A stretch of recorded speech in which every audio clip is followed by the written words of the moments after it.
권영철 선임 기자 어서 오세요. 안녕하십니까. 오늘 와이뉴스에서 뭘 좀 짚어볼까요? 역시 특검 문제를 좀 얘기를 해야 되겠죠. 특검 얘기를 그래요. 뭐 와이뉴스에도 좀 정리하고 가야겠어요. 일단 특검 수사에 대한 그 박영수 특별검사의 소회 마지막 대목 잠시 들어보시죠. 예.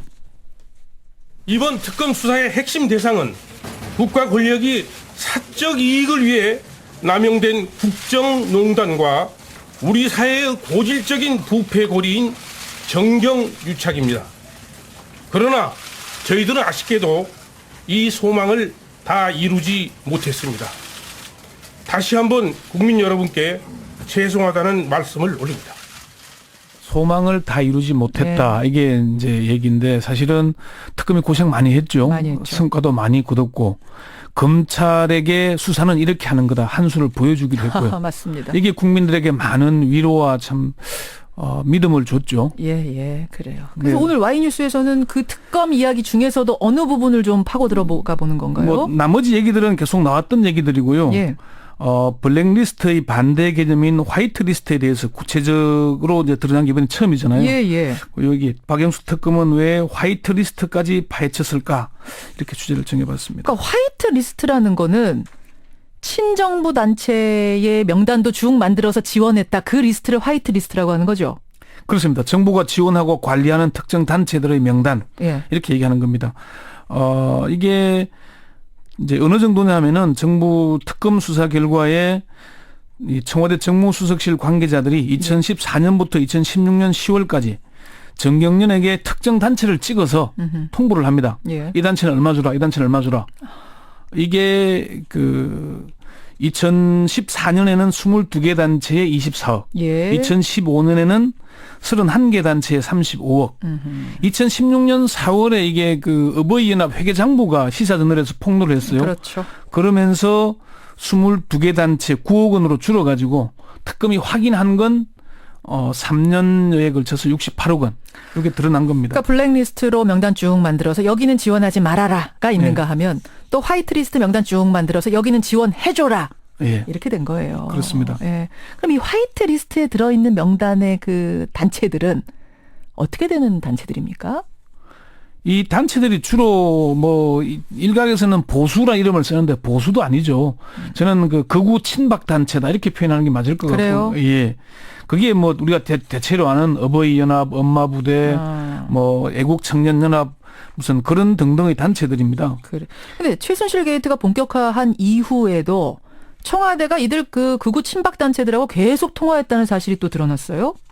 그렇습니다. 이게 이제 가장 핵심은 사실은 이들 극우 친박 단체들이 세월호 반대 집회에 동원되었다는 거 이게 핵심이잖아요. 그렇죠. 그 부분이 이제 왜 드러나냐면은 청와대 정무수석실에서 2014년 상반기는 12개 단체만 지원을 요구를 했거든요. 예. 그러다가 하반기에 10개 단체를 더 추가합니다. 또 2015년에 9개 단체를 또 추가해요.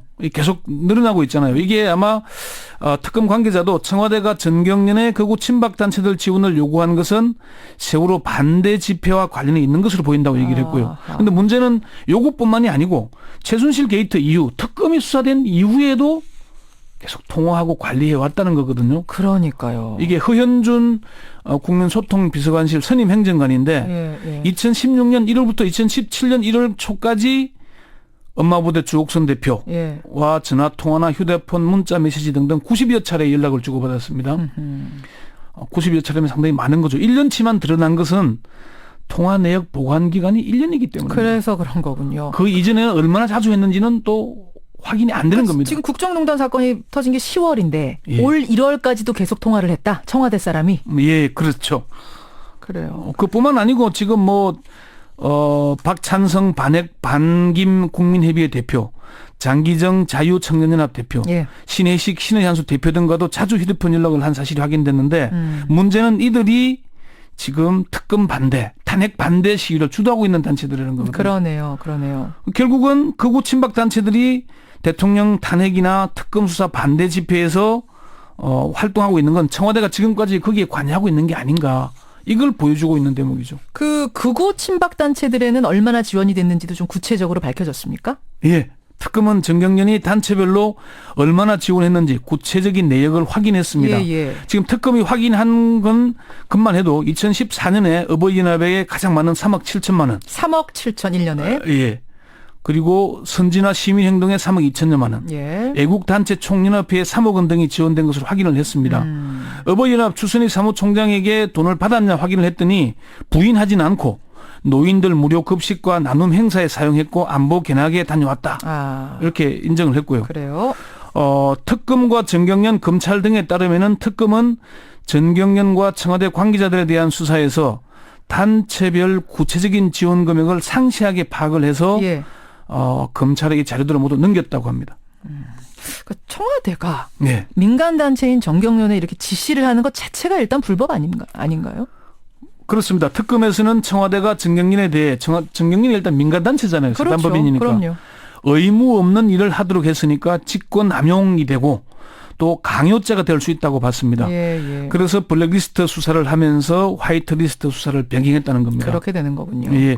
예, 그렇지만 정경련과 이 극우 단체들을 직접 접촉한 허현준 선임 행정관은 입건조차 하지 못했습니다. 입건조차 하지 못했다? 그렇습니다. 왜요? 허현준 선임 행정관이 주로 이 극우 단체들하고 연락도 하고 정경련에 연락을 했는데 예, 예. 화이트리스트가 특검의 수사 대상으로 분류되어 있지 않기 때문입니다. 아, 특검은 할 수 있는 게 딱 정해져 있으니까. 예, 14가지가 정해져 있는데 그렇군요. 특검의 한 핵심 관계자는 허현준은 아직 입건조차 못했다. 예. 특검법 수사 대상인지 논란이 될 수 있어서 입건하지 않고 검찰의 수사 기록을 모두 넘겼다. 이렇게 얘기를 했습니다. 허 행정관이 왜 지난해 1월 26일 특검에 소환됐지만 예. 소환에 불응했잖아요. 불응했습니다. 이게 허 행정관에 속한 정무수석실 산하 국민소통 비서관실이 블랙리스트를 만든 곳입니다. 예, 예. 허 행정관은 어버이연합을 부추겨서 관제 시위를 하도록 한 혐의로 이미 검찰에 고발돼서 조사를 받은 적도 있습니다. 그래요. 그 윗선은 김기춘 실장하고 조윤선 수석인 거죠? 그렇습니다. 예. 김기춘 비서실장과 조윤선 정무수석인데 이들은 특검 조사에서 모르쇠로 일관했다고 합니다. 그렇죠. 김기춘 전 비서실장은 청문회에서 기억나죠? 모릅니다. 기억나지 않습니다. 보고받은 법 없습니다. 이 되풀이했다 그러고요. 네. 조윤선 전 장관도 마찬가지였다고 합니다. 특검 관계자가 조 전 장관은 처음부터 끝까지 기억나는 게 없다는 태도를 보이고 있다. 이런 얘기를 했다고 합니다. 자, 그럼 이 지원된 돈이 어떻게 쓰여졌는지 아까 뭐 어버이연합에서는 안보 견학 같다. 나눔 행사에 썼다라고 하는데 특검팀이 밝힌 건 뭡니까? 특검팀은 조사도 못했습니다. 그럼 어디 쓰였는지 우리 끝까지 모르는 거예요? 사실 저도 그게 그 대목이 가장 궁금한데 네. 어버이연합이건 엄마부대건 극우 단체들도 법인으로 등록된 경우는 그렇게 많지가 않습니다. 그렇지만 지방자치단체에 시민단체로 등록이 돼 있습니다. 예, 예. 그래야 지원을 받을 수 있거든요. 그렇겠죠. 이미 밝혀졌지만 어버이연합은 법인이 아니다 보니까 종교단체나 다른 단체 법인의 이름으로 지원을 받았잖아요. 그래서 경실련이 금융실명제법 위반으로 수사 일을 했거든요. 예, 예. 다만 특검에서는 허현준 행정관뿐만 아니라 이들 단체도 조사를 못했기 때문에 검찰의 몫이 되겠습니다. 결국 검찰이 다 해야 되는 거네요. 이 돈이 어디 쓰였는지도. 특검 관계자는 자금 사용 문제는 검찰이 수사해야 한다. 시민단체 지휘부의 자금 횡령이 종종 문제가 됐던 만큼 이 문제도 명백히 밝혀야 된다는 얘기를 했습니다. 전경련은요? 전경련은 처벌 대상 아닙니까? 빠지는 겁니까? 수사를 해봐야 알 수 있습니다. 일단 특검은 청와대의 일방적인 지시를 따랐기 때문에 피해자가 될 수 있다라고 봤습니다. 하지만 예. 지난번 그 뭐 대통령하고 삼성 간 관계처럼 네. 이렇게 해주면서 뭔가 대가를 바랬다면 또 다른 얘기잖아요. 이게 이제 경제수석실이 관련됐다면은 뭐 대가성을 볼 수 있을 텐데 정무수석실은 개별 기업을 접촉하지는 않고요. 정경련만 요구를 했고 사실 이게 뒷얘기인데 특검 관계자가 밝히기를 예. 정경련 담당자들이 학을 뗐다 그럽니다. 한을 품고 있더라.